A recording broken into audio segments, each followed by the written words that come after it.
Episode 4 of ReZero is a masterclass in showing the brutality of horror. In this episode, we are properly introduced to one of the most insane and honestly annoying characters in all of ReZero, the infamous and now iconic Capella. However, we also have a surprising character development that took me, well, by surprise. Duh. So let's jump in and break down the episode. Last video, we got 209 likes, so I challenge everyone watching to get this video to 230. So let's help spread positive ReZero content from positive ReZero content creators. As well, use my partner code CTactics to get 10% off all of your orders of gamer subs. My code also works with free samples as well. So we gotta talk about this initial scene with Regulus, because not only is it really creepy, but it perfectly conveys the kind of character he is in one sentence, really. Amelia, are you a virgin? That's all that matters to him, and the reason that's so significant to his character is that it spotlights how selfish and greedy he is. If something isn't all his to take, well, he doesn't want it. To put the virginity of Amelia above all else really is a tacit admission that Regulus wants everything to be his way, or else it is ruined. This is doubly backed up when Regulus refuses to apologize sincerely, because why would he? Nobody understands his position after all. In that sense, really, he's a sociopath who can't understand people's emotions. Actually, really, he's a raging malignant narcissist. That's why he refers to people as numbers. Because giving something a name is by its very nature trying to relate to another person to some degree, and to humanize him, and he doesn't want to do that. So the fight with Gluttony continues with some really impressive animation throughout most of this scene. Once again, I think this season's secret weapon is the fact that you just don't expect ReZero to have fights so similar to those seen in shonen or action films. Case in point, Subaru uses his whip to take Krush and break into the window of a room where Capella is. The fight itself really is astonishing to a degree. Krush has not at all lost a step, and Subaru is as confident as ever, showing how much that he has grown in combat. Now, here is something I never expected, something straight out of Junji Ito. Subaru opens the door to find gigantic flies as the little girl is revealed to actually be Capella. Finally, the most annoying character above Liliana herself is introduced, and seriously, I freaking hate Capella. Just the fact that she even sexualizes herself when she has the appearance of a child and the voice of a child is just, man, it is so creepy. Even when she puts her foot on Krush's breast, it all felt as if this scene was trying to make the viewer as uncomfortable as possible. In that sense, I'd say this is yet another scene inspired by some horror classics for how it builds up that sense of dread and just makes you feel like you need a shower. And sure enough, when Subaru hits Capella with rubble, we see the horrifically maimed face of Capella as she knocks him back, and we see her slowly turn into a dragon over the course of the short battle. Every part of her body just seems to slither, and it's really disgusting. And to make it worse, Capella can transform into literally anything. A dragon, a little girl, Krush. Really, it reminds me a lot of the T-1000 in Terminator 2 in the sense that it can shapeshift in these horrific ways. And we learned the personality of Capella, and it's beyond repulsive. She simply wants people to love her, pretty much. So she uses Krush as a way to convey this love, which to me just seems like lust, which, I mean, duh, that's who Capella is. And she even tries to pervert the visage of Amelia, which is a great scene in general because we get to see the range of Rie Takahashi, who brilliantly imitates Capella's voice perfectly. But things go from bad to worse for Subaru as Capella pretty much rips off the leg of Subaru as he sits there bleeding out in horror and in pain. Oh my god, I winced while watching this. She even pours blood onto both Krush and Subaru as we see them writhe in pain, only for the dragon that we thought was Capella to rise back up. Now, to me, ReZero Season 3 with this episode so far has been a masterclass in how to present brutal and horrific visuals in a very simple way, but one that's effective. It's dumbed down to the point of sheer brutality. And what's more brutal than simply showing the agony of the horrors of this world? Yeah, there are giant flies, dragons, and little girls that can rip off the leg of a man in an instant. It's simple, it's dumbed down, but in that it is insanely effective. It's great and plays to ReZero's horror roots perfectly. However, we do get a lot of character building for Anastasia in this episode that I just didn't see coming, especially from the capitalist of all people. We learn that from Kiritaka, the Council of 10 are out of reach, and that Anastasia actually does care about people beyond what profit they may bring to her. Doesn't mean I still exactly trust Anastasia all the way. It also doesn't mean anyone should, probably, but it shows that she is more than just the personification of the ideal of capitalism. She's a person too, and that's what matters. So, in a surprise, Sirius breaks through and gives them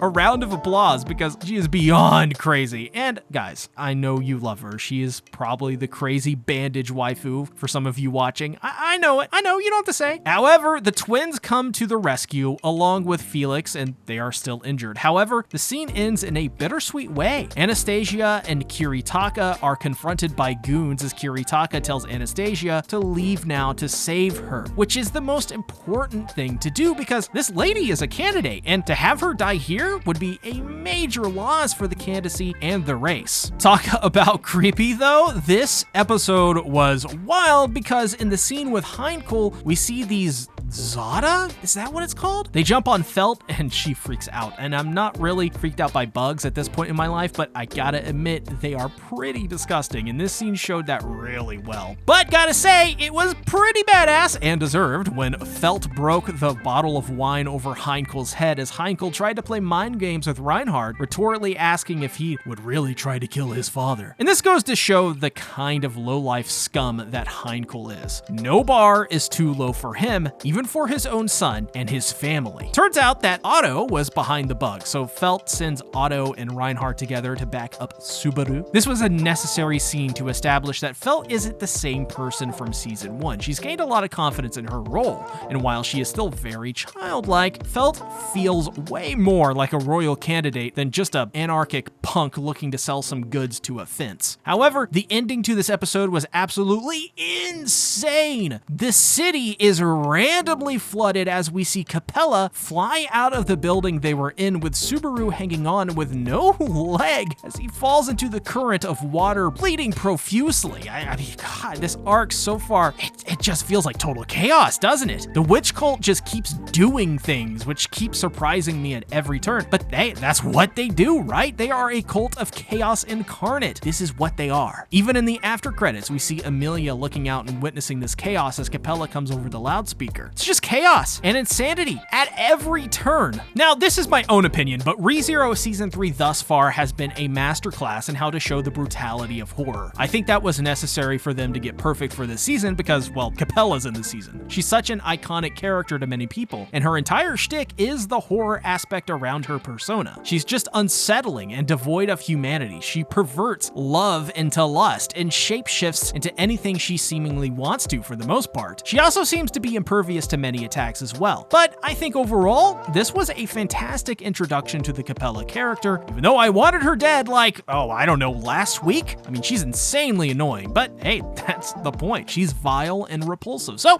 good job, ReZero. You did it again. Another solid episode. Let me know what you guys thought in the comments below about Capella's introduction. As well, I challenge you to get this video to 230 likes. Let's see if we can do it. Use the code CTAT to get 10% off all orders of gamer subs as well. Thanks for watching. Bye-bye.